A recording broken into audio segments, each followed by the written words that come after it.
Mtumishi wa Mungu Askofu Fulton Shini katika mafundisho yake anatuuliza swali moja kwamba ungelipata nafasi ya kumtangulia mama yako, yani kumuumba mama yako, ungemuumbaje? Ungemwekea sifa gani? Ungetaka mama yako aweje, huyo ambaye unaye au uliyekuwa naye? Kama Mungu angekwambia sasa nakupa nafasi, chagua, unataka mama yako ni muumbaje? Sote wazazi wetu tumewakuta wapo, Mungu ametupatia hao tulionao na sifa zao na kasoro zao. Ni Mungu peke yake aliyemtangulia mama yake, yani Bwana wetu na Mwokozi wetu Yesu Kristo. Na kwa kuwa alimtangulia mama yake, maana yake alimuumba mama yake mwenyewe alimpa sifa nzuri sana, nyingi sana. Na ndio maana hakuna kiumbe aliye na sifa kuliko mama huyu.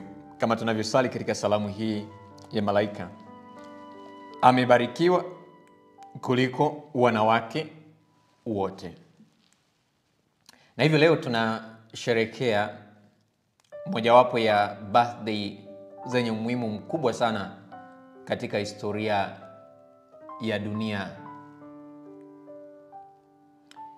Siku ya kuzaliwa kwa Bwana wetu ambayo tunasherehekea birthday yake Disemba ina maana kubwa sana, lakini tunajua kwamba alitoa mwili kwa mama yetu Maria. Kwa leo tunamshukuru Mungu kwa zawadi ya mama huyu, mama yetu Maria. Kwa nini tarehe 8 ya mwezi Septemba? Kwa nini tunasherehekea leo tarehe 8? Tunakumbuka kwamba tarehe 8 ya mwezi Disemba ni sikukuu ya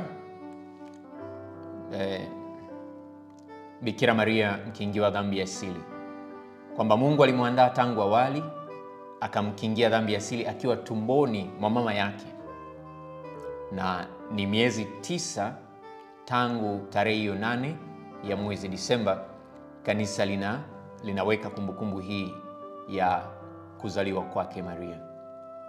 Ndio maana ni tarehe 8 ya kila mwezi Septemba, miezi 9 mara baada ya sikukuu ile ya kukingiwa dhambi ya asili. Sote tunasherehekea sikukuu zetu za kuzaliwa na tunafurahi katika sikukuu zetu za kuzaliwa. Bila shaka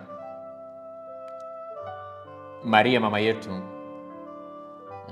tunaweza kufikiri jinsi ambavyo wazazi wake walifurahi alipozaliwa.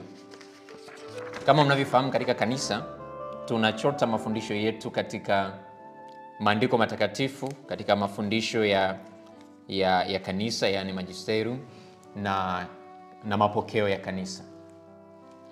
Katika mapokeo ya kanisa tunaelezwa kwamba wazazi wake, yani Mtakatifu Yoakim na Ana, wazazi wa mama yetu Bikira Maria, waliishi maisha mazuri tu ya kumpendeza Mungu, maisha ya sala, unyenyekevu, maisha ya sadaka, maisha ya uadilifu, lakini hawakujaliwa kupata mtoto.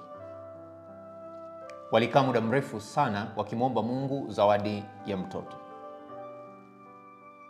Na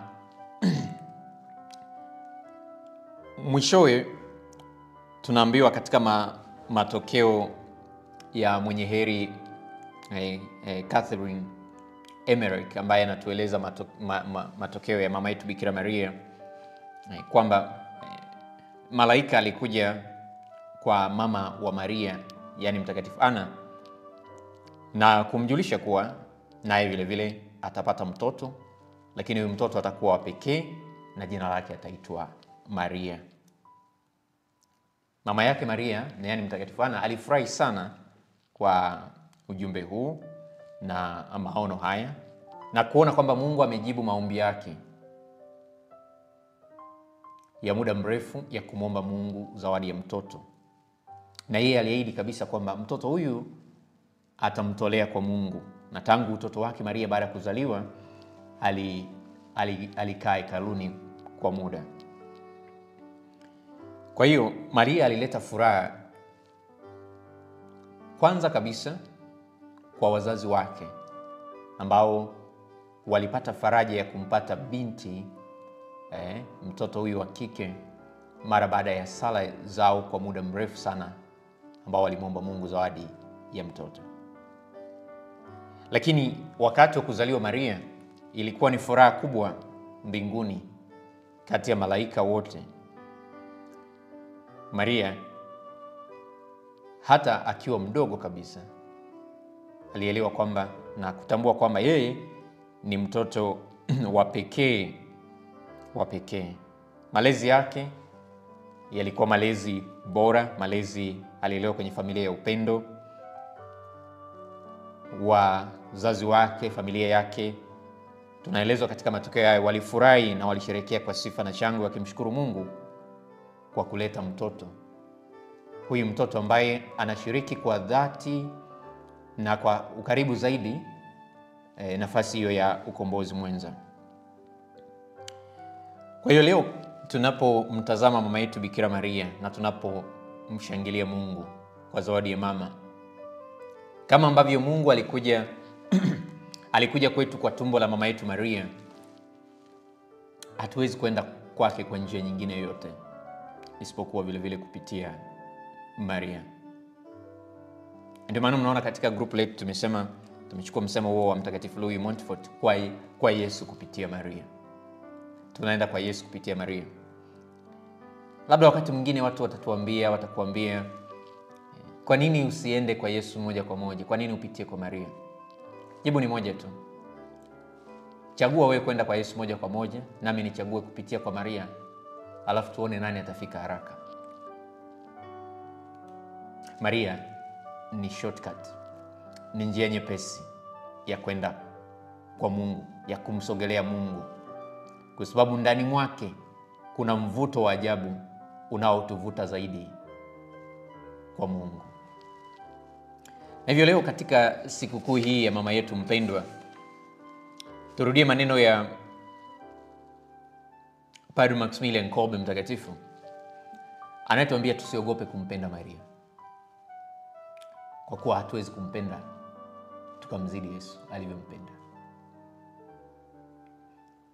Usiogope kumpenda Maria ukasema labda umempenda sana. Hauwezi kumpenda, siwezi kumpenda kuliko vile Yesu anavyompenda. Na hakuna mtoto yoyote anayechukia mama yake akipendwa. Yesu hachukizwi na upendo wetu kwa mama yake.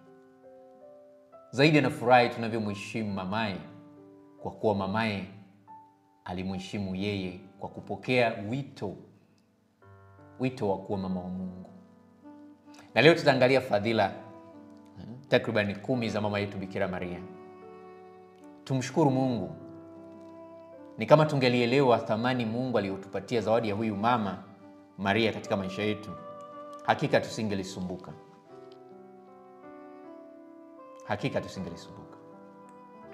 Leo tuangalie fadhila zake na tumshukuru Mungu katika novena yetu hii kwa mama yetu huyu mfungwa mafundo. Mara nyingi naambia, rozari hii tunayoshika ni kama kombeo. Maria anatupa kombeo, silaha. Na tunatambua katika maandiko matakatifu ni Daudi anayechukua kombeo, anaweka vile vijiwe vidogo kama punje hizi ndogo za rozari, alafu anatumia kombeo lake kumpiga Goliati. Goliati alidharau, akamtukana Daudi, akasema, Daudi, unakuja kunipiga mimi, unakuja na manati, unakuja na kombeo, kwani mimi ni ndege? Lakini hakujua nguvu. Na ndivyo ambavyo wengi katika maisha yetu tunadharau hili kombeo la mama, hii rozari ya mama, haya mawe madogo, punje hizi zinazotafakari maisha ya Mwokozi wetu Yesu Kristo, lakini zinapenya na kuangamiza kila kitu. Leo tunamwambia Maria, we love you mama, tunakupenda na tutaendelea kumpenda mama yetu. Hata mara moja hakuna kitakachotutenga na mapendo yetu kwa Maria. Sanamu hii naishika katika zawadi zangu za upadrisho. Zawadi ambazo mama yangu alinipatia ni zawadi ya sanamu hii ya Maria. Katika zawadi zote nafikiri hii ndio niliyoitunza. Ina maana kubwa sana. Ni mama wa kila mtu. Ni mama wa faraja yote. Kila wakati tunapokimbilia kwa Maria, hakuna kinachoshindikana. Leo tuangalie sifa zake, fadhila zake. Walau tunazisoma mara nyingi katika litania ile ya Roleto, lakini mtu tafakari kidogo, tuone jinsi huyu mama alivyo mkubwa, alivyo mkuu. Sifa ya kwanza ya Maria au fadhila ya kwanza ni usafi wa moyo. Bikira mwenye moyo safi. Tunasoma hayo katika Injili ya Mathayo sura ya kwanza aya 18, aya 20, aya 23. Injili ya Luka sura ya kwanza aya 27 na ile aya 34. Bikira Maria ni mama ambaye moyo wake hauna doa, aliyekingiwa dhambi ya asili. Na kama hauna doa, manake kwa Maria hakuna giza, kunaye mwanga ambaye ni Mungu aliye chanzo cha wema wote. Moyo wake ni moyo usio na doa ili aweze kutupenda kama ambavyo amempenda Mungu kwa moyo wote. Kama anavyotuambia kwamba katika maandiko tumpende Mungu kwa moyo wote. Lakini tunajua kwamba wakati mwingine tunashindwa. Lakini kwa sababu ya usafi wa moyo wake, Maria anampenda Mungu kwa moyo wote. Maria ni msafi tangu kutungwa kwake mimba. Anatumia nguvu zake zote kumpenda Mungu katika ubikira wake. Anamkabidhi Mungu nafsi yake, anamkabidhi Mungu moyo wake, anamkabidhi Mungu akili yake, amemkabidhi Mungu na mwili wake. Ndio maana anamwambia malaika, litakuwaje neno hili na sijamfahamu mume bado? Lakini zaidi, Maria anaishi siri hii ya usafi wa moyo, siri ya kuwa mzazi bikira katika ndoa yake na Yosefu. Na ndio maana malaika anamwambia Yosefu, usiogope kumchukua Maria mke wako. Bado Yosefu anabaki ni mume wa Maria. Kama ambavyo mwanga unaweza kupenya katika kioo bila kukiathiri kioo, ndivyo ambavyo binti huyu mpendwa wa Utatu Mtakatifu, Mungu Roho Mtakatifu, anakuja kwake bila kuathiri ubikira wa mama.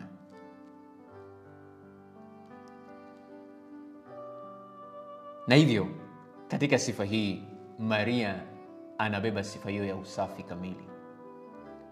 Tunamuomba kila wakati sisi ambao tunachafuliwa na mengi katika maisha yetu, kimwili na kiroho, kwa mawazo yetu, maneno yetu na matendo yetu, mama wa usafi kamili atuombee. Sifa ya pili, bikira mwenye busara.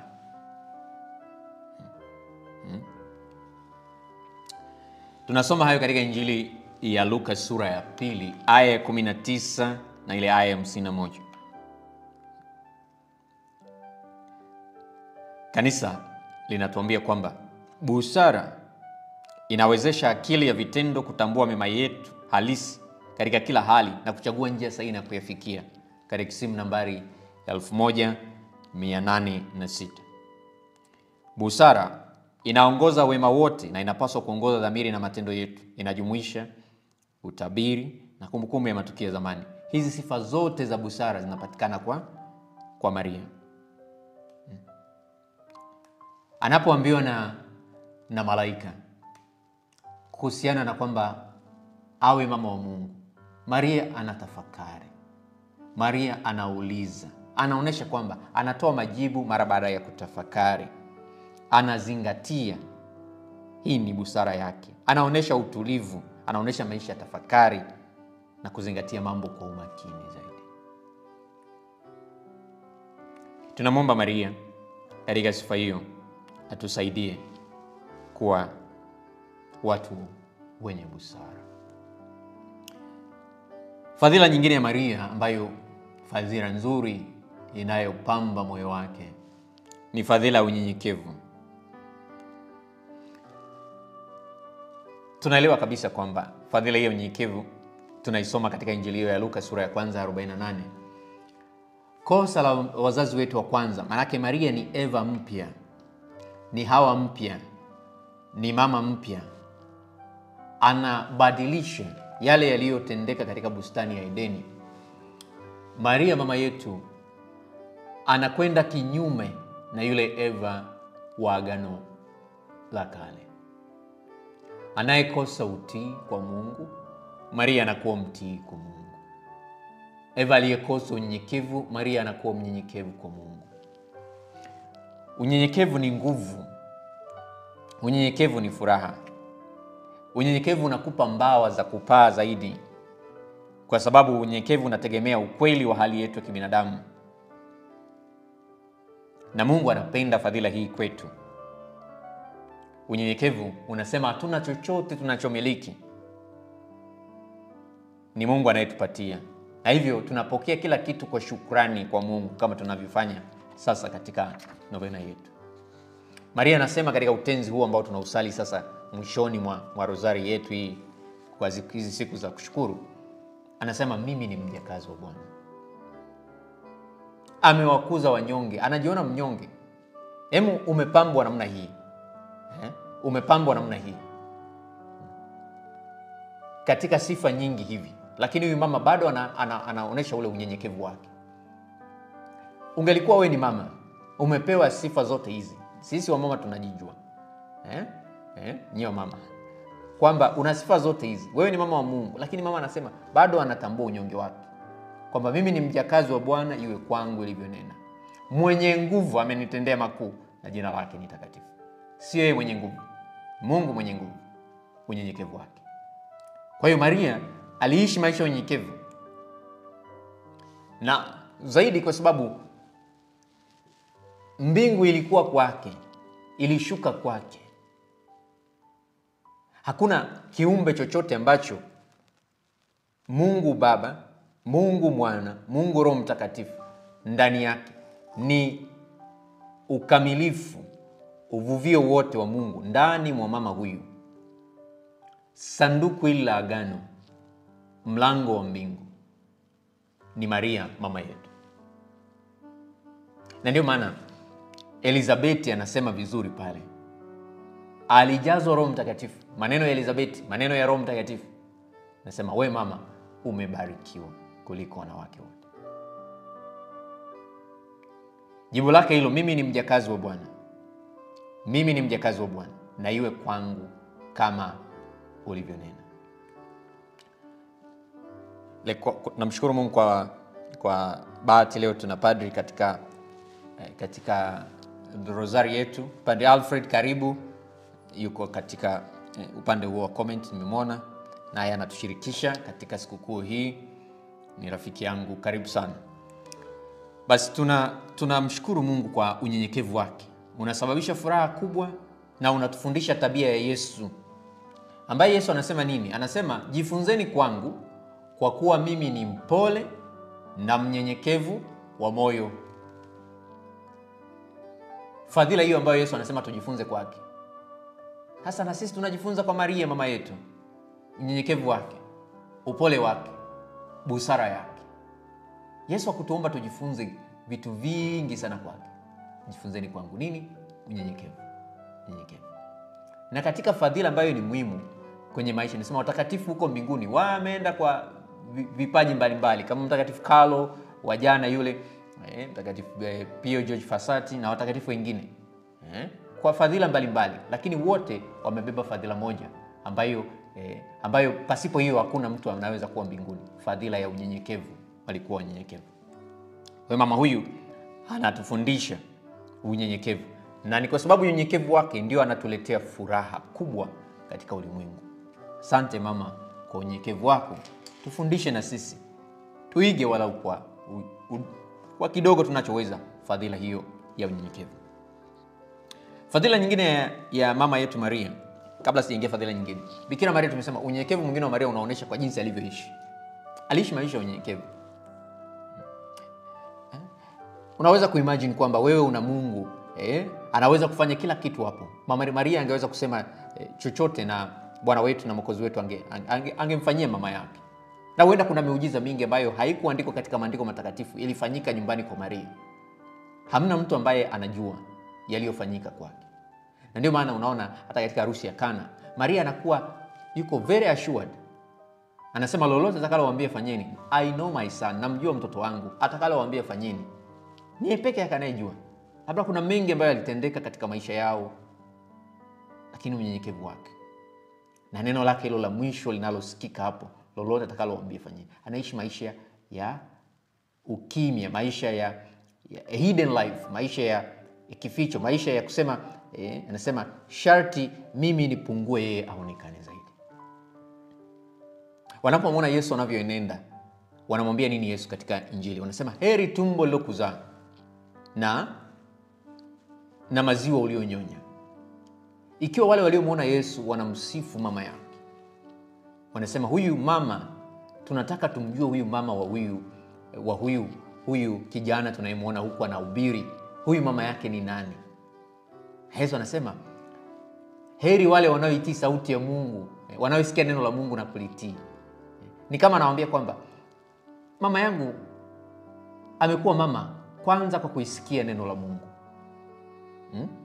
kwa kulitii neno la Mungu. Utii wake kwanza, hilo lilinipendeza kwake. Kabla tu ya kukubali kuwa mama yangu, utii wake, unyenyekevu wake. Na nyie mnataka kuwa mama yangu, mnataka kuwa kaka zangu, mnataka kuwa dada zangu, basi na nyie tiini, itii sauti ya Mungu, nanyi mtakuwa kaka zangu, ndugu zangu, mama yangu. Fadhila ya imani. Maria alikuwa na imani zaidi. Tunajua kabisa bila imani hatuwezi kumpendeza Mwenyezi Mungu. Imani ni zawadi ya Mungu, na Maria alikuwa na zawadi hiyo kwa kiwango kikubwa zaidi. Zawadi ya imani. Kwa imani tunamkabidhi Mwenyezi Mungu mambo yale ambayo tunaona kabisa kwamba Mungu, tunakutegemea wewe. Na si lazima yawe yale magumu tu, lakini imani inatukumbusha na kutuambia kwamba Mungu ni kila kitu. Mungu ni kila kitu. Maria anakubali ujumbe wa malaika Gabrieli kwa imani. Na anasema vizuri kwamba katika ile Luka sura ya 1 ya 37, hakuna lisilowezekana kwa Mungu. Hakuna lisilowezekana kwa Mungu. Imani ya pekee.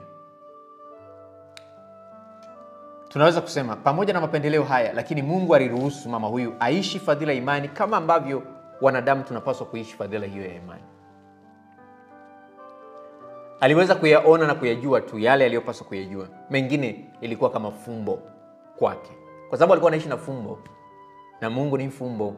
Tuwezi kumjua kwa mapana yake na tukamfahamu kabisa. Kwa hiyo ilikuwa kama fumbo. Ndio maana anapomtafuta Yesu anayepotea kule hekaluni, anamuuliza, mimi na baba yako tumekutafuta, ulikuwa wapi? Anasema, hamkupaswa kujua kwamba nilikuwa katika nyumba ya baba yangu. Na tunaambia kwamba Maria aliyaweka hayo yote moyoni.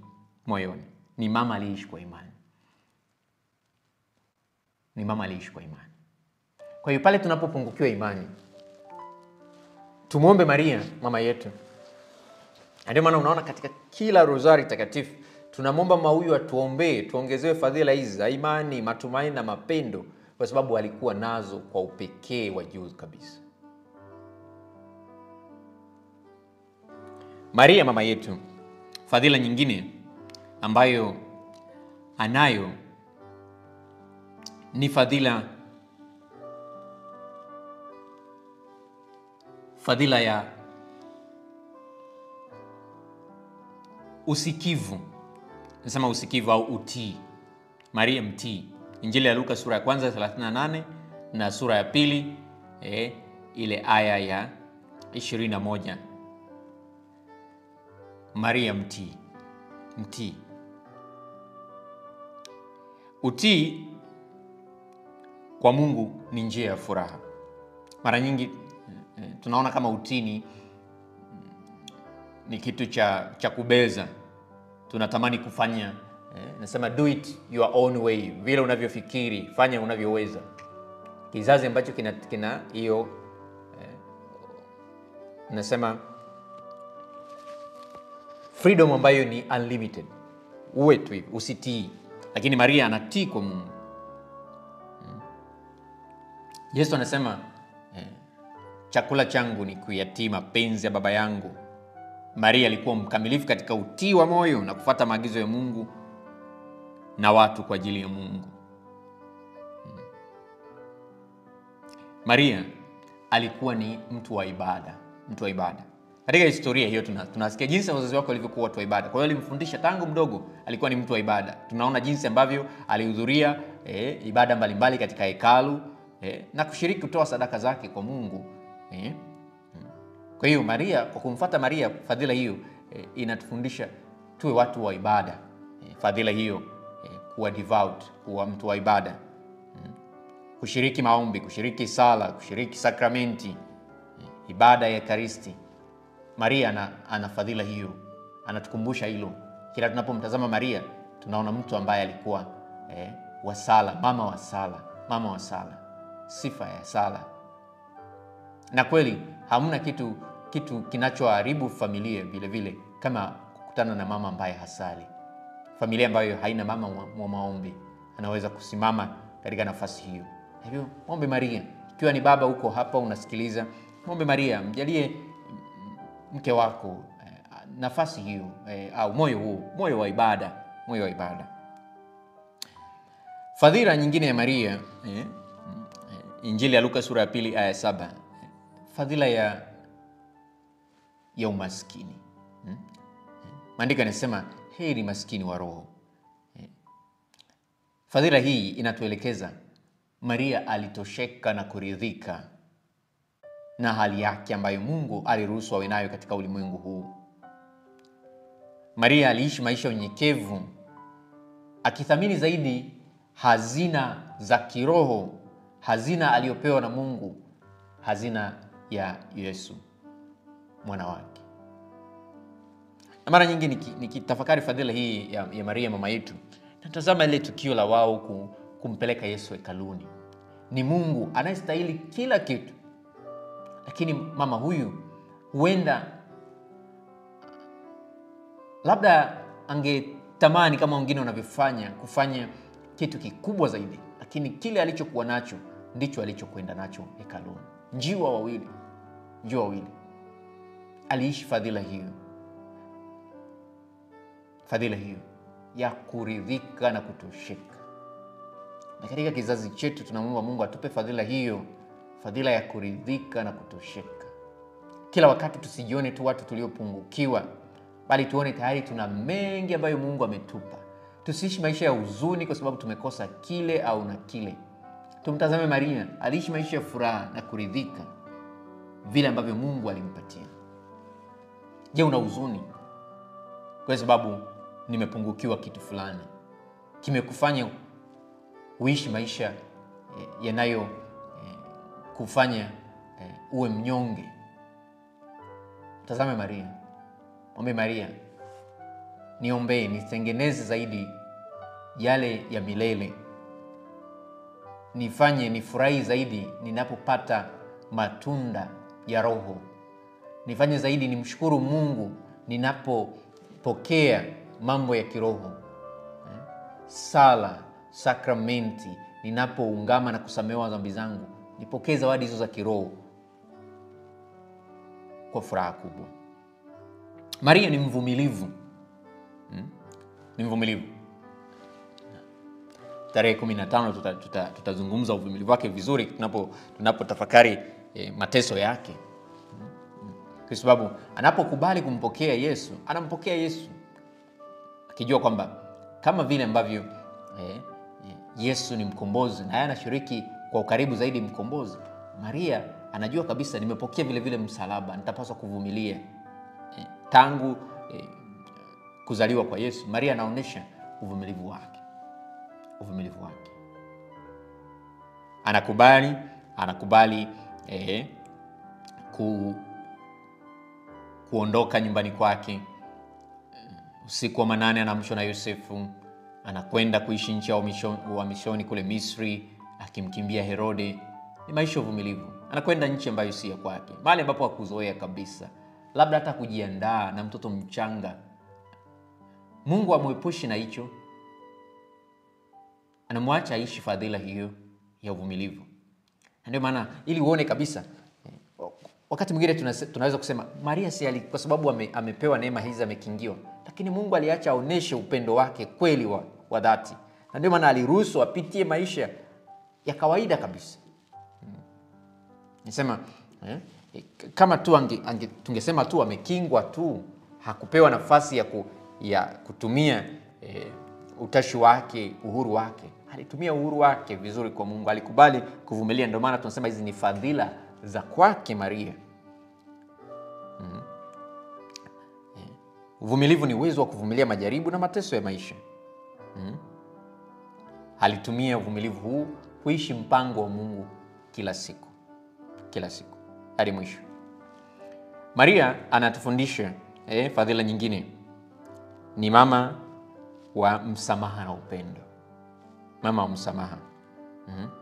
Mama wa msamaha. Tunaweza kusema Bwana wetu Yesu Kristo anasema pale msalabani, Baba uwasamehe kwa kuwa wajui watendalo. Maumivu makali mama alipokuwa akiona wale waliokuwa kumtesa mwanae ambaye hana hatia yoyote, mama huyu bila shaka naye alitangaza msamaha. Aliwaachilia wale wote waliomsulubisha mwanae.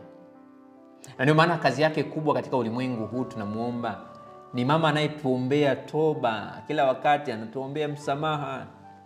Tunamwambia Maria, tuombee sisi wakosefu sasa na saa ya kufa kwetu.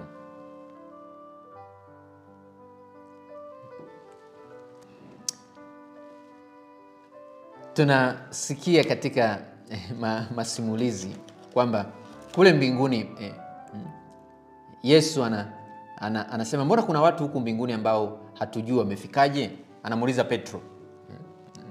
Petro anasema mimi najitahidi kufunga mlango, lakini mama yako anafungua madirisha, anakaribisha watu.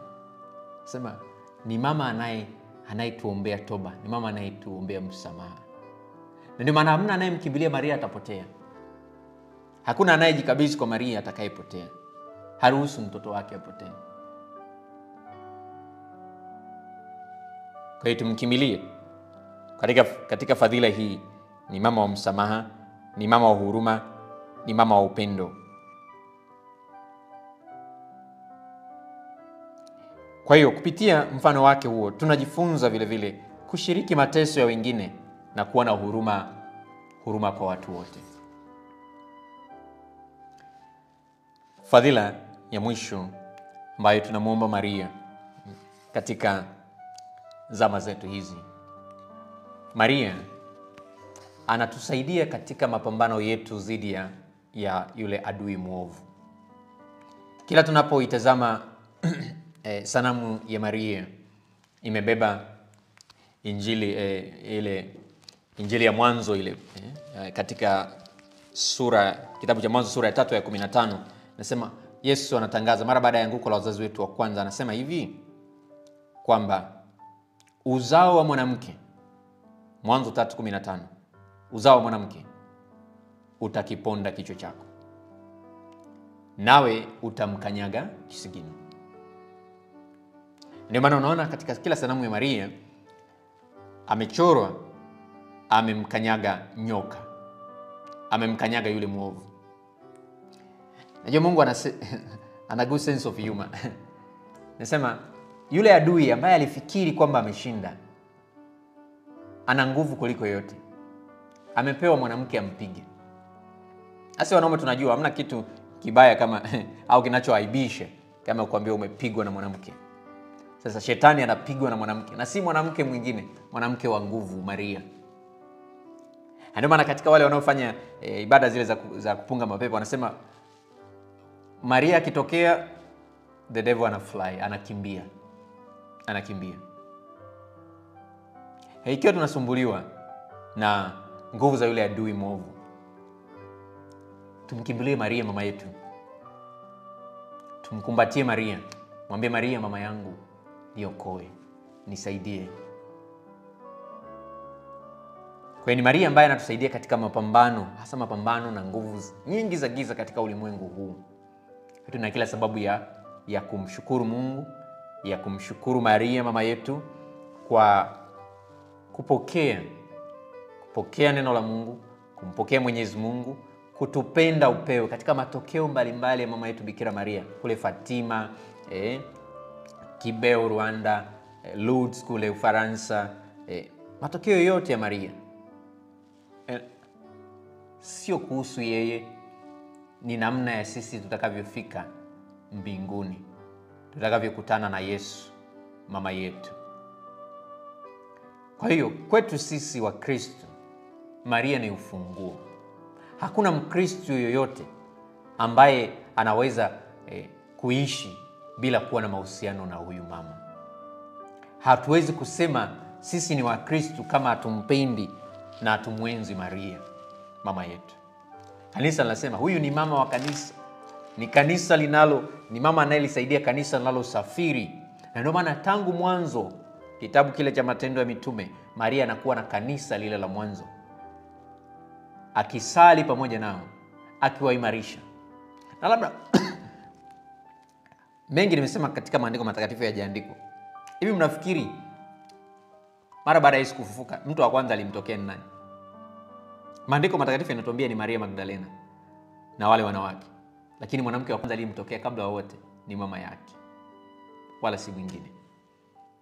Ndio maana tumsikii Maria akienda kaburini, atumsikii Maria mahali popote akienda kumtafuta mwanae. Maria ana mengi. Na katika Injili, ukisoma hizi Injili zote, Injili hizi 4, unaona Injili ya Yohane iko tofauti na Injili zingine. Injili ya Yohane iko tofauti. Na Yohane ndio anayetueleza ile harusi ya Kana. Kwa sababu gani? Kwa sababu Yohane alikabidhiwa na Yesu pale msalabani, tazama huyu ni mama yako. Akamchukua tangu saa ile, akakaa naye mpaka wakati wa mwisho alipopalizwa mbinguni. Kwa hiyo mengi katika Injili ya Yohane anayaandika kwa sababu alipata mafunuo ya kukaa karibu na mama. Anayekaa karibu na mama ana mafunuo tofauti.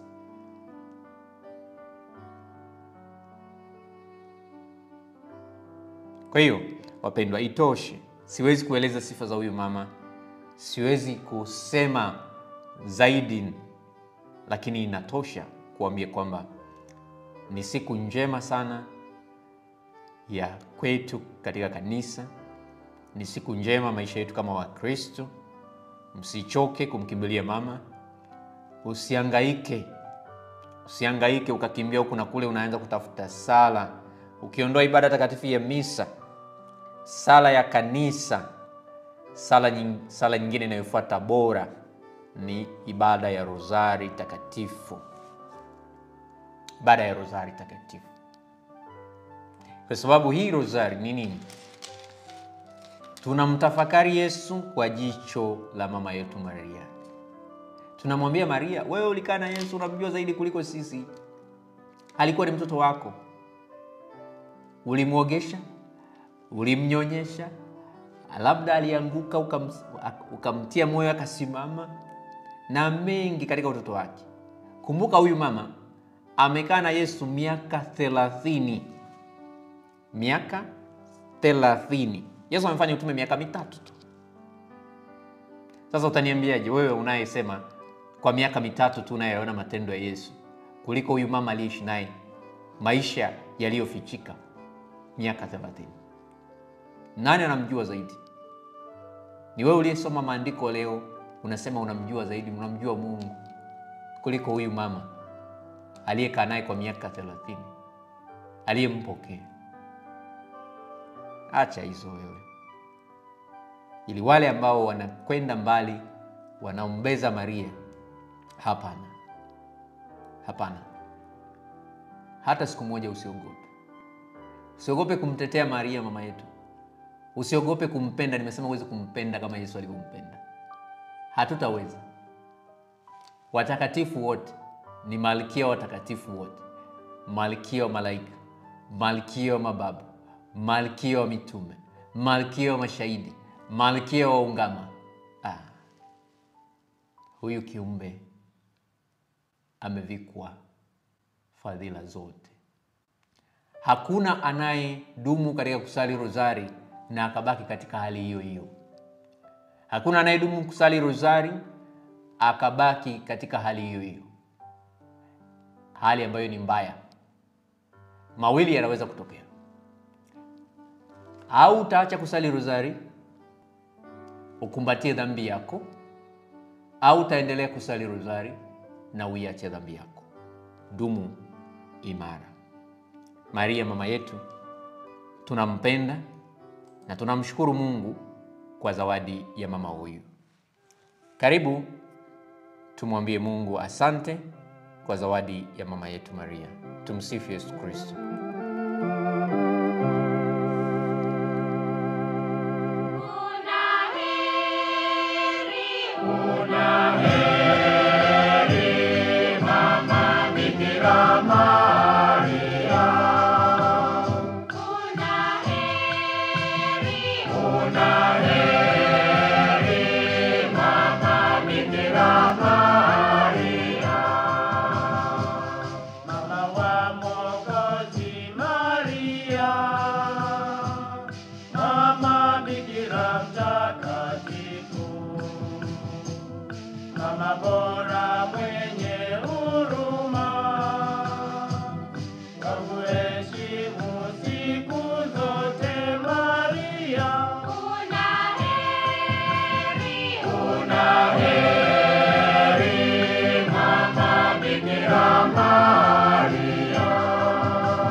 Kwa jina la Baba na la Mwana na la Roho Mtakatifu. Amina. Nasadiki kwa Mungu Baba Mwenyezi, Muumba wa mbingu na dunia, na kwa Yesu Kristo mwana wa pekee Bwana wetu, aliyetungwa mimba kwa uwezo wa Roho Mtakatifu, akazaliwa na Bikira Maria, akateswa kwa mamlaka ya Ponso Pilato, akasulubiwa, akafa, akazikwa, akashukia kuzimu. Siku ya tatu akafufuka katika wafu, akapaa mbinguni. Amekaa kuume kwa Mungu Baba Mwenyezi, toka huko atakuja kwa hukumu wazima na wafu. Nasadiki kwa Roho Mtakatifu, Kanisa takatifu Katoliki, ushirika wa watakatifu, maondoleo ya dhambi, ufufuko wa miili na uzima wa milele ijayo. Amina. Baba yetu uliye mbinguni, jina lako litukuzwe, ufalme wako ufike, utakalo lifanyike duniani kama mbinguni. Utupe leo mkate wetu wa kila siku, tusamehe makosa yetu kama tunavyosamehe na sisi waliotukosea. Usitutie katika kishawishi, lakini utuopoe maovuni. Amina. Tunamshukuru Mungu kwa zawadi ya Maria aliyetupatia awe mama yetu. Mama, kuomba uendelee kutuombea kwa Yesu mwanao. Nasi kama wewe tuzidishiwe fadhila za imani, matumaini na mapendo moyoni mwetu. Salamu Maria, umejaa neema, Bwana yu nawe. Umebarikiwa kuliko wanawake wote, na Yesu mzao wa tumbo lako amebarikiwa. Maria mtakatifu, mama wa Mungu, tuombee sisi wakosefu, sasa na saa ya kufa kwetu. Amina. Salamu Maria, umejaa neema, Bwana yu nawe. Umebarikiwa kuliko wanawake wote, na Yesu mzao wa tumbo lako amebarikiwa. Maria mtakatifu, mama wa Mungu, utuombee sisi wakosefu, sasa na saa ya kufa kwetu. Amina. Salamu Maria, umejaa neema, Bwana yu nawe. Umebarikiwa kuliko wanawake wote, na Yesu mzao wa tumbo lako amebarikiwa. Maria mtakatifu, mama wa Mungu, utuombee sisi wakosefu, sasa na saa ya kufa kwetu. Amina. Atukuzwe Baba na Mwana na Roho Mtakatifu, kama mwanzo na sasa na siku zote na milele. Amina. Bikira Maria mfungua mafundo, tuombee na utusaidie. Mungu, tunakushukuru kwa zawadi ya Mama Maria. Tendo la kwanza, matendo ya furaha. Maria, ulipashwa habari kuwa utakuwa mama wa Mungu. Baba yetu uliye mbinguni, jina lako litukuzwe, ufalme wako ufike, utakalo lifanyike duniani kama mbinguni. Utupe leo mkate wetu wa kila siku, tusamehe makosa yetu kama tunavyosamehe na sisi waliotukosea. Usitutie katika kishawishi, lakini utuopoe maovuni. Amina. Salamu Maria, umejaa neema, Bwana yu nawe, umebarikiwa kuliko wanawake wote, na Yesu mzao wa tumbo lako amebarikiwa. Maria mtakatifu, mama wa Mungu, tuombee sisi wakosefu, sasa na saa ya kufa kwetu. Amina. Salamu Maria, umejaa neema, Bwana yu nawe, umebarikiwa kuliko wanawake wote, na Yesu mzao wa tumbo lako amebarikiwa. Maria mtakatifu, mama wa Mungu, tuombee sisi wakosefu, sasa na saa ya kufa kwetu. Amina. Salamu Maria, umejaa neema, Bwana yu nawe, umebarikiwa kuliko wanawake wote, na Yesu mzao wa tumbo lako amebarikiwa. Maria mtakatifu, mama wa Mungu, tuombee sisi wakosefu, sasa na saa ya kufa kwetu. Amina. Salamu Maria, umejaa neema, Bwana yu nawe, umebarikiwa kuliko wanawake wote, na Yesu mzao wa tumbo lako amebarikiwa. Maria mtakatifu, mama wa Mungu, tuombee sisi wakosefu, sasa na saa ya kufa kwetu. Amina. Salamu Maria, umejaa neema, Bwana yu nawe, umebarikiwa kuliko wanawake wote, na Yesu mzao wa tumbo lako amebarikiwa. Maria mtakatifu, mama wa Mungu, tuombee sisi wakosefu, sasa na saa ya kufa kwetu. Amina. Salamu Maria, umejaa neema, Bwana yu nawe, umebarikiwa kuliko wanawake wote, na Yesu mzao wa tumbo lako amebarikiwa. Maria mtakatifu, mama wa Mungu, tuombee sisi wakosefu, sasa na saa ya kufa kwetu. Amina. Salamu Maria, umejaa neema, Bwana yu nawe, umebarikiwa kuliko wanawake wote, na Yesu mzao wa tumbo lako amebarikiwa. Maria mtakatifu, mama wa Mungu, tuombee sisi wakosefu, sasa na saa ya kufa kwetu. Amina. Salamu Maria, umejaa neema, Bwana yu nawe, umebarikiwa kuliko wanawake wote, na Yesu mzao wa tumbo lako amebarikiwa. Maria mtakatifu, mama wa Mungu, tuombee sisi wakosefu, sasa na saa ya kufa kwetu. Amina. Salamu Maria, umejaa neema, Bwana yu nawe, umebarikiwa kuliko wanawake wote, na Yesu mzao wa tumbo lako amebarikiwa. Maria mtakatifu, mama wa Mungu, tuombee sisi wakosefu, sasa na saa ya kufa kwetu. Amina. Salamu Maria, umejaa neema, Bwana yu nawe, umebarikiwa kuliko wanawake wote, na Yesu mzao wa tumbo lako amebarikiwa. Maria mtakatifu, mama wa Mungu, tuombee sisi wakosefu, sasa na saa ya kufa kwetu. Amina. Atukuzwe Baba na Mwana na Roho Mtakatifu, kama mwanzo na sasa na siku zote na milele. Amina. Bikira Maria mfungua mafundo, tuombee na utusaidie. Yesu, tunakushukuru kwa zawadi ya mama yako kwetu. Tendo la pili, Maria unakwenda kumtembelea Elizabeti. Baba yetu uliye mbinguni, jina lako litukuzwe, ufalme wako ufike, utakalo lifanyike duniani kama mbinguni. Utupe leo mkate wetu wa kila siku, tusamehe makosa yetu kama tunavyosamehe na sisi waliotukosea, usitutie katika kishawishi, lakini utuopoe maovuni. Amina. Salamu Maria, umejaa neema, Bwana yu nawe, umebarikiwa kuliko wanawake wote, na Yesu mzao wa tumbo lako amebarikiwa. Maria mtakatifu, mama wa Mungu, utuombee sisi wakosefu, sasa na saa ya kufa kwetu. Amina. Salamu Maria, umejaa neema, Bwana yu nawe, umebarikiwa kuliko wanawake wote, na Yesu mzao wa tumbo lako amebarikiwa. Maria mtakatifu, mama wa Mungu, utuombee sisi wakosefu, sasa na saa ya kufa kwetu. Amina. Salamu Maria, umejaa neema, Bwana yu nawe, umebarikiwa kuliko wanawake wote, na Yesu mzao wa tumbo lako amebarikiwa. Maria mtakatifu, mama wa Mungu, utuombee sisi wakosefu, sasa na saa ya kufa kwetu. Amina.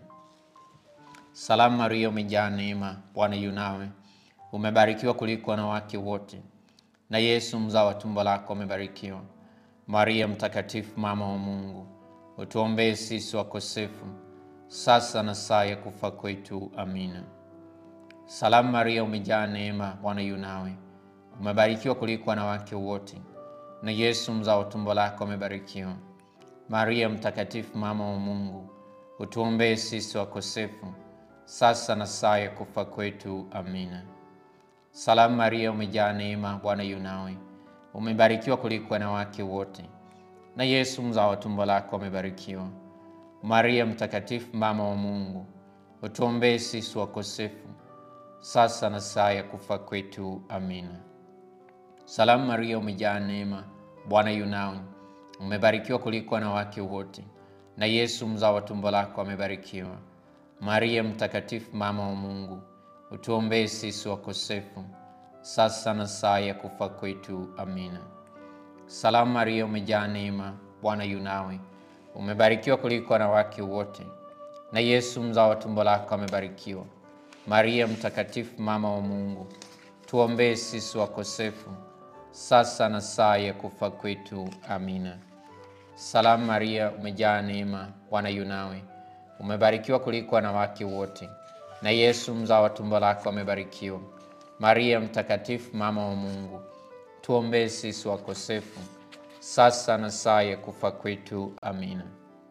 Salamu Maria, umejaa neema, Bwana yu nawe, umebarikiwa kuliko wanawake wote, na Yesu mzao wa tumbo lako amebarikiwa.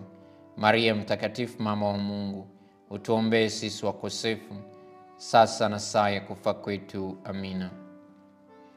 Atukuzwe Baba na Mwana na Roho Mtakatifu, kama mwanzo na sasa na siku zote na milele. Amina. Bikira Maria mfungua mafundo, tuombee na utusaidie. Yesu, tunakushukuru kwa zawadi uliyotupatia ya mama yako awe mama yetu pia. Yesu, unazaliwa Bethlehem. Baba yetu uliye mbinguni, jina lako litukuzwe, ufalme wako ufike, utakalo lifanyike duniani kama mbinguni. Mtupe leo mkate wetu wa kila siku.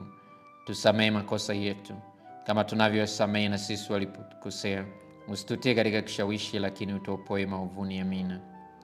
Salamu Maria, umejaa neema, Bwana yu nawe, umebarikiwa kuliko wanawake wote, na Yesu mzao wa tumbo lako umebarikiwa. Maria mtakatifu, mama wa Mungu, utuombee sisi wakosefu, sasa na saa ya kufa kwetu. Amina.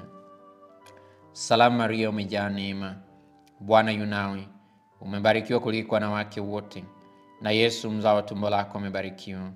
Maria mtakatifu, mama wa Mungu, tuombee sisi wakosefu, sasa na saa ya kufa kwetu. Amina. Salamu Maria, umejaa neema, Bwana yu nawe, umebarikiwa kuliko wanawake wote, na Yesu mzao wa tumbo lako umebarikiwa. Maria mtakatifu, mama wa Mungu, tuombee sisi wakosefu, sasa na saa ya kufa kwetu. Amina. Salamu Maria, umejaa neema, Bwana yu nawe, umebarikiwa kuliko wanawake wote, na Yesu mzao wa tumbo lako umebarikiwa. Maria mtakatifu, mama wa Mungu, utuombee sisi wakosefu, sasa na saa ya kufa kwetu. Amina. Salamu Maria, umejaa neema, Bwana yu nawe, umebarikiwa kuliko wanawake wote, na Yesu mzao wa tumbo lako umebarikiwa. Maria mtakatifu, mama wa Mungu, tuombee sisi wakosefu, sasa na saa ya kufa kwetu. Amina. Salamu Maria, umejaa neema, Bwana yu nawe, umebarikiwa kuliko wanawake wote, na Yesu mzao wa tumbo lako umebarikiwa. Maria mtakatifu, mama wa Mungu, utuombee sisi wakosefu, sasa na saa ya kufa kwetu. Amina.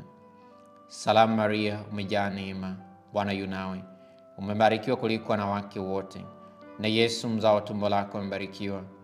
Maria mtakatifu, mama wa Mungu, utuombee sisi wakosefu, sasa na saa ya kufa kwetu. Amina. Salamu Maria, umejaa neema, Bwana yu nawe, umebarikiwa kuliko wanawake wote, na Yesu mzao wa tumbo lako umebarikiwa. Maria mtakatifu, mama wa Mungu, utuombee sisi wakosefu, sasa na saa ya kufa kwetu. Amina. Salamu Maria, umejaa neema, Bwana yu nawe. Umebarikiwa kuliko wanawake wote, na Yesu mzao wa tumbo lako umebarikiwa. Maria mtakatifu, mama wa Mungu, utuombee sisi wakosefu, sasa na saa ya kufa kwetu. Amina. Salamu Maria, umejaa neema, Bwana yu nawe. Umebarikiwa kuliko wanawake wote, na Yesu mzao wa tumbo lako umebarikiwa. Maria mtakatifu, mama wa Mungu, utuombee sisi wakosefu, sasa na saa ya kufa kwetu. Amina. Atukuzwe Baba na Mwana na Roho Mtakatifu, kama mwanzo na sasa na siku zote na milele. Amina. Bikira Maria mfungua mafundo, tuombee na utusaidie. Ee Yesu, tunakushukuru kwa zawadi ya mama yako ambayo umetupatia awe mama yetu. Na sasa tusali tafakari katika siku hii ya 34. Mama mwenye usafi kamili kabisa, ninakuja kwako leo nikikuomba ufungue kifungo hiki katika maisha yangu.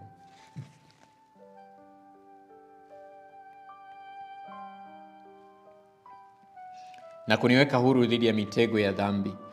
Mungu amekupa uwezo mkubwa sana dhidi ya mapepo yote. Leo nayakataa mapepo yote pamoja na kila uhusiano ambao nimekuwa nao na mapepo haya. Ninamkubali na kumtangaza Yesu kama Bwana na Mwokozi wangu wa pekee. Maria mfungua vifungo, ukanyage kichwa cha mwovu na kutegua mitego yote aliyonitega kwa kifungo hiki. Asante sana mama mpendwa sana. Damu ya thamani ya Yesu iniweke huru. Maria mfungua vifungo, uniombee. Tendo la 4, Maria na Yosefu wanamtolea Yesu hekaluni. Baba yetu uliye mbinguni, jina lako litukuzwe. Ufalme wako ufike, utakalo lifanyike duniani kama mbinguni. Utupe leo mkate wetu wa kila siku. Tusamehe makosa yetu kama tunavyosamehe na sisi waliotukosea. Usitutie katika kishawishi, lakini utuopoe maovuni. Amina. Salamu Maria, umejaa neema, Bwana yu nawe. Umebarikiwa kuliko wanawake wote, na Yesu mzao wa tumbo lako amebarikiwa. Maria mtakatifu, mama wa Mungu, tuombee sisi wakosefu, sasa na saa ya kufa kwetu. Amina. Salamu Maria, umejaa neema, Bwana yu nawe. Umebarikiwa kuliko wanawake wote, na Yesu mzao wa tumbo lako amebarikiwa. Maria mtakatifu, mama wa Mungu, tuombee sisi wakosefu, sasa na saa ya kufa kwetu. Amina. Salamu Maria, umejaa neema, Bwana yu nawe. Umebarikiwa kuliko wanawake wote, na Yesu mzao wa tumbo lako amebarikiwa. Maria mtakatifu, mama wa Mungu, utuombee sisi wakosefu, sasa na saa ya kufa kwetu. Amina. Salamu Maria, umejaa neema, Bwana yu nawe. Umebarikiwa kuliko wanawake wote, na Yesu mzao wa tumbo lako amebarikiwa. Maria mtakatifu, mama wa Mungu, utuombee sisi wakosefu, sasa na saa ya kufa kwetu. Amina. Salamu Maria, umejaa neema, Bwana yu nawe. Umebarikiwa kuliko wanawake wote, na Yesu mzao wa tumbo lako amebarikiwa. Maria mtakatifu, mama wa Mungu, utuombee sisi wakosefu, sasa na saa ya kufa kwetu. Amina. Salamu Maria, umejaa neema, Bwana yu nawe. Umebarikiwa kuliko wanawake wote, na Yesu mzao wa tumbo lako amebarikiwa. Maria mtakatifu, mama wa Mungu, utuombee sisi wakosefu, sasa na saa ya kufa kwetu. Amina. Salamu Maria, umejaa neema, Bwana yu nawe. Umebarikiwa kuliko wanawake wote, na Yesu mzao wa tumbo lako amebarikiwa. Maria mtakatifu, mama wa Mungu, utuombee sisi wakosefu, sasa na saa ya kufa kwetu. Amina. Salamu Maria, umejaa neema, Bwana yu nawe. Umebarikiwa kuliko wanawake wote, na Yesu mzao wa tumbo lako amebarikiwa. Maria mtakatifu, mama wa Mungu, utuombee sisi wakosefu, sasa na saa ya kufa kwetu. Amina. Salamu Maria, umejaa neema, Bwana yu nawe. Umebarikiwa kuliko wanawake wote, na Yesu mzao wa tumbo lako amebarikiwa. Maria mtakatifu, mama wa Mungu, tuombee sisi wakosefu, sasa na saa ya kufa kwetu. Amina. Salamu Maria, umejaa neema, Bwana yu nawe. Umebarikiwa kuliko wanawake wote, na Yesu mzao wa tumbo lako amebarikiwa. Maria mtakatifu, mama wa Mungu, utuombee sisi wakosefu, sasa na saa ya kufa kwetu. Amina. Atukuzwe Baba na Mwana na Roho Mtakatifu, kama mwanzo na sasa na siku zote na milele. Amina. Bikira Maria mfungua mafundo, tuombee na utusaidie. Yesu, tunakushukuru kwa kutupatia zawadi ya mama yako kuwa mama yetu. Maria na Yosefu mnamkuta Yesu hekaluni. Baba yetu uliye mbinguni, jina lako litukuzwe, ufalme wako ufike, utakalo lifanyike duniani kama mbinguni. Tupe leo mkate wetu wa kila siku. Tusamehe makosa yetu kama tunavyosamehe na sisi waliotukosea. Usitutie katika kishawishi, lakini utuopoe maovuni. Amina. Salamu Maria, umejaa neema, Bwana yu nawe. Umebarikiwa kuliko wanawake wote, na Yesu mzao tumbo lako amebarikiwa. Maria mtakatifu, mama wa Mungu, tuombee sisi wakosefu, sasa na saa ya kufa kwetu. Amina. Salamu Maria, umejaa neema, Bwana yu nawe. Umebarikiwa kuliko wanawake wote, na Yesu mzao tumbo lako amebarikiwa.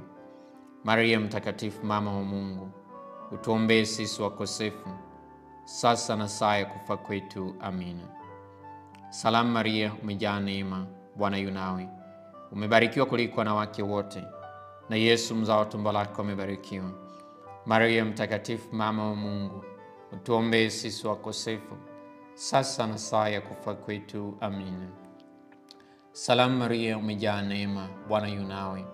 Umebarikiwa kuliko wanawake wote, na Yesu mzao wa tumbo lako amebarikiwa. Maria mtakatifu, mama wa Mungu, tuombee sisi wakosefu, sasa na saa ya kufa kwetu. Amina. Salamu Maria, umejaa neema, Bwana yu nawe. Umebarikiwa kuliko wanawake wote, na Yesu mzao wa tumbo lako amebarikiwa. Maria mtakatifu, mama wa Mungu, utuombee sisi wakosefu, sasa na saa ya kufa kwetu. Amina. Salamu Maria, umejaa neema, Bwana yu nawe. Umebarikiwa kuliko wanawake wote, na Yesu mzao wa tumbo lako amebarikiwa. Maria mtakatifu, mama wa Mungu, utuombee sisi wakosefu, sasa na saa ya kufa kwetu. Amina. Salamu Maria, umejaa neema, Bwana yu nawe. Umebarikiwa kuliko wanawake wote, na Yesu mzao wa tumbo lako amebarikiwa. Maria mtakatifu, mama wa Mungu, utuombee sisi wakosefu, sasa na saa ya kufa kwetu. Amina. Salamu Maria, umejaa neema, Bwana yu nawe. Umebarikiwa kuliko wanawake wote, na Yesu mzao wa tumbo lako amebarikiwa.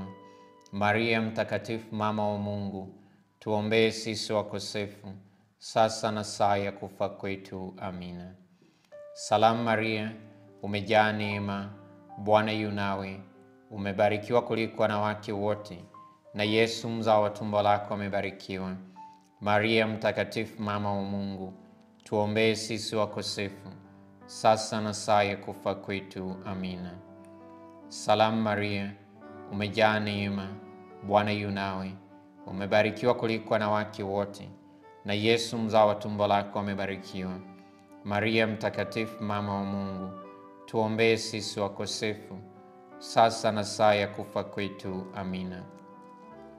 Atukuzwe Baba na Mwana na Roho Mtakatifu, kama mwanzo na sasa na siku zote na milele. Amina. Yesu, tunakushukuru kwa zawadi ya mama yako awe mama yetu. Sala kwa mama yetu mfungua mafundo. Bikira Maria, mama wa upendo wa kweli, mama ambaye hujawahi kukataa kamwe kumsaidia mtoto mwenye shida aliyekukimbilia, mama ambaye mikono yako daima haiachi kuwahudumia watoto wako wapendwa, kwa kuwa inasukumwa na upendo wako wa kimungu na huruma isiyo na mipaka iliyomo moyoni mwako.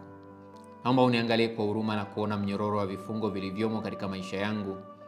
Unajua vyema jinsi nilivyokata tamaa, maumivu yangu na jinsi ambavyo nimefungwa na vifungo hivi. Maria, mama ambaye Mungu amekuamini na akakupa uwezo wa kufungua vifungo katika maisha ya watoto wake, naweka mikononi mwako utepe wa maisha yangu. Hakuna yeyote hata mwovu mwenyewe anaweza kuchukua kutoka katika uangalizi wako wa thamani sana. Mikononi mwako hakuna kifungo ambacho hakiwezi kushindwa kufunguliwa. Mama mwenye nguvu, kwa neema zako na maombezi yako kwa mwanao na Mwokozi wangu Yesu, leo kichukue mikononi mwako kifungo hiki. Ninakuomba kwa utukufu wa Mungu, kifungue kifungo hiki, wewe uliye tumaini langu. Mama yangu, wewe ni faraja pekee ambayo Mungu ananipatia. Wewe ni nguvu yangu katika udhaifu wangu na utajiri wa ufukara wangu. Pamoja na Kristo, wewe unaniweka huru kutoka katika minyororo iliyonifunga. Naomba usikilize ombi langu, unitunze, uniongoze na kunilinda. Kimbilio la usalama wangu, Maria mfungua vifungo, uniombee. Mtakatifu Mikaeli, malaika mkuu, tulinde katika vita, uwe kinga yetu katika maovu na maoteo ya Shetani. Mungu amtishe, tunaomba sana. Nawe mkuu wa majeshi ya mbinguni, kwa nguvu ya Mungu waangushe motoni Shetani na pepo wabaya wengine wote wanaozunguka duniani kupoteza roho za watu. Tunaomba hayo kwa njia ya Kristo Bwana wetu. Amina. Na sasa tusali utenzi wa shukrani wa mama yetu Maria kama unavyopatikana katika Injili ya Luka sura ya 1 aya 46 hadi ya 55. Moyo wangu wamwadhimisha Bwana, na roho yangu imemfurahia Mungu Mwokozi wangu, kwa kuwa ameutazama unyonge wa mjakazi wake. Kwa maana tazama, tokea sasa vizazi vyote wataniita mbarikiwa. Kwa kuwa mwenye nguvu amenitendea makuu, na jina lake ni takatifu. Na rehema zake hudumu vizazi hata vizazi kwa hao wanaomcha. Amefanya nguvu kwa mkono wake, amewatawanya walio na kiburi katika mawazo ya mioyo yao. Amewaangusha wakuu katika viti vyao vya enzi, na wanyonge amewakweza. Wenye njaa amewashibisha mema, na wenye mali amewaondoa mikono mitupu. Amemsaidia Israeli mtumishi wake, ili kukumbuka rehema zake, kama alivyowahidia baba zetu Ibrahimu na uzao wake hata milele. Atukuzwe Baba na Mwana na Roho Mtakatifu, kama mwanzo na sasa na siku zote na milele. Amina. Nikushukuru mpendwa ambaye tumesali kwa pamoja siku ya 34 na ambaye tumetafakari kuzaliwa kwake mama yetu Bikira Maria. Ninawaacha na tafakari hii. Jaribu kufikiri jinsi ambavyo Mungu alimuona mama yetu Maria na kupenda vile ambavyo ameweka ndani mwake. Vivyo hivyo tafakari na kujisogeza karibu na mama, ili Mungu apende ndani mwako yale anayoyapenda vile vile kwa Maria. Shukuru kwa yote ambayo Mungu amekufanyia.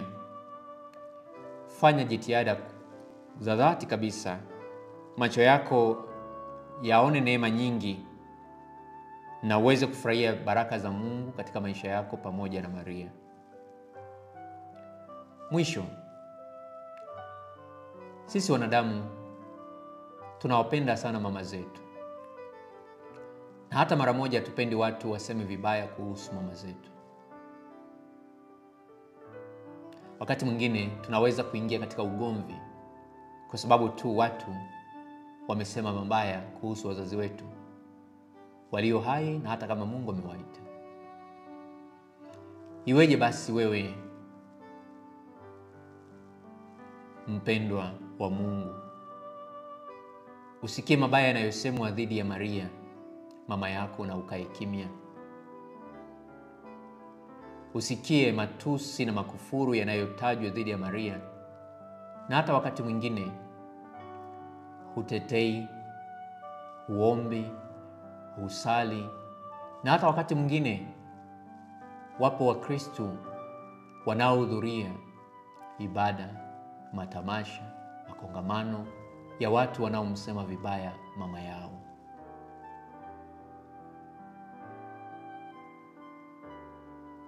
Tusikubali. Maria ni mama yetu. Tunampenda.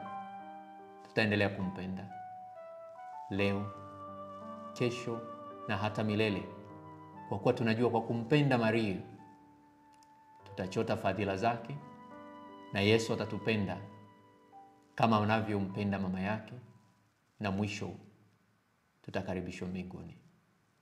Mama Maria leo atubariki. Baba na Mwana na Roho Mtakatifu. Amina. Mjaliwe usiku mwema.